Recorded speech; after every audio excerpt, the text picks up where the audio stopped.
This machine, developed by a company called Origin Oil, is removing sludge from water that came from an oil drilling site, with a process originally developed for extracting algae, says company CEO Riggs Eckelberry. Now, petroleum is nothing more than old algae. And so essentially what we're doing is taking the organics out and leaving the clean water. Origin Oil has used its demonstration equipment in its home state of California to retrieve petroleum from water a driller had already processed. They gave it to us thinking it was already clean. We brought out that gunky stuff and they saw dollar signs. Origin Oil's general manager, Bill Chernesky, says even a small percentage of oil retrieved from drilling operations can be valuable. If it's produced water and it really just has oil in it, then there's going to be substantial value in it because you can simply put it back in the pipeline that goes to the refinery.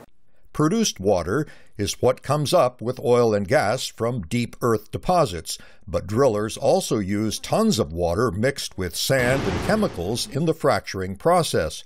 Currently, that water has to be trucked in, and the contaminated water then has to be trucked out for disposal at great cost.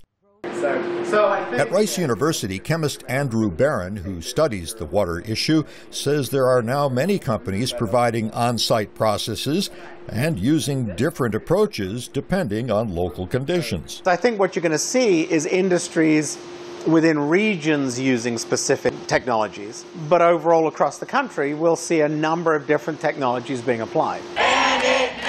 Protests against fracking have grown because of concerns over water pollution, but Barron is trying to address this issue by developing tracers that can identify water from a given operation. And the idea is you'd put these tracers in a frac job, and if there is contamination in the water from somewhere else, you could potentially trace the source of that contamination. While that may not answer all environmental complaints about hydraulic fracturing, Barron thinks it will provide better data for everyone concerned. Greg Flakus, VOA News, Houston.